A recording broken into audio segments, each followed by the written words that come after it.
Hello friends, अगर आप Chrome browser में मल्टीपल ईमेल से लॉगिन किया और आप उसे चेंज करना चाहते हैं, मींस फॉर एग्जांपल मान लीजिए कि आप क्रोम ब्राउजर में इतने सारे ईमेल से लॉगिन किए और आप इनमें से किसी एक ईमेल को चेंज करके किसी दूसरे ईमेल से क्रोम ब्राउजर को यूज करना चाहते हैं, तो वो आप कैसे कर सकते हैं, इस वीडियो में हम लोग यही जानने वाले हैं।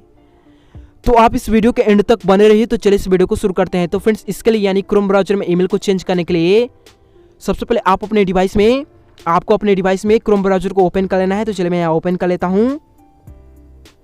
क्रोम ब्राउजर ओपन करने के बाद आपको टॉप में राइट कॉर्नर में 3 डॉट्स के आइकन पर क्लिक करना है। उसके बाद से आपको पेज को स्क्रॉल डाउन करना है। स्क्रॉल डाउन करने के बाद आपको सबसे नीचे सेटिंग्स का ऑप्शन दिख जाता है, इस पर आपको क्लिक करना है।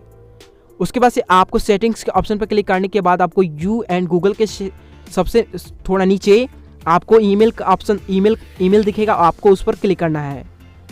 क्लिक करने के बाद जैसे आप उस ईमेल के ऑप्शन पर क्लिक करेंगे तो यहाँ आप जितने भी क्रोम ब्राउजर में जितने भी ईमेल्स को लॉगिन किए होंगे वो सभी ईमेल्स आपको यहाँ दिख जाएंगे। तो आप पहले जो ईमेल लॉगिन किए उसे आप चेंज करके किसी दूसरे ईमेल से आप क्रोम ब्राउजर को यूज़ करना चाहते हैं, तो इसके लिए आपको यहाँ सबसे नीचे sign out and turn off sync के ऑप्शन पर क्लिक करना है। ओके, उसके बाद से आपको कंटिन्यू के ऑप्शन पर क्लिक करना है। उसके बाद से आपको फिर से टर्न ऑन सिंक के ऑप्शन पर क्लिक करना है।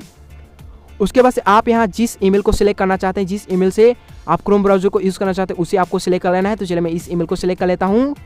उसके बाद से आपको यस आई एम इन के ऑप्शन पर क्लिक करना है। उसके बाद से आपको यहाँ कंबाइन माई डाटा करना चाहते हैं तो कर सकते हैं, नहीं तो कीप माई डाटा सेपरेट कर सकते हैं। तो आपको मैं फर्स्ट वाले ऑप्शन को सिलेक्ट कर लेता हूँ। उसके बाद आपको कंटिन्यू के ऑप्शन पर क्लिक करना है। फ्रेंड्स, अगर आप फर्स्ट वाले ऑप्शन को सिलेक्ट करते हैं तो जो एग्जिस्टिंग जितने भी आप सर्च किए होंगे वो सब आप इस ईमेल में कंबाइंड होंगे, इस ईमेल में कंबाइंड हो जाएंगे।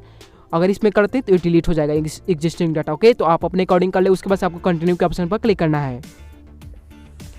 जैसे आप कंटिन्यू के ऑप्शन पर क्लिक करेंगे तो यहाँ फ्रेंड्स सेटअप प्रोग्रेस यानी ऑन हो चुका है, सिंक ऑन हो गया। उसके बाद से ये आपका ईमेल चेंज हो चुका है। तो फ्रेंड्स, इस तरह से आप क्रोम ब्राउजर में ईमेल को अगर मल्टीपल ईमेल लॉगिन किए हैं तो उसे आप इस तरह से चेंज कर सकते हैं। तो आई होप फ्रेंड्स ये वीडियो आपको पसंद आया होगा। अगर वीडियो उस पर लगे तो प्लीज इस चैनल को सब्सक्राइब जरूर करें और वीडियो को लाइक, कमेंट एंड शेयर करना ना भूले। मिलते हैं किसी अगले वीडियो में, तब तक के लिए bye, have a good day.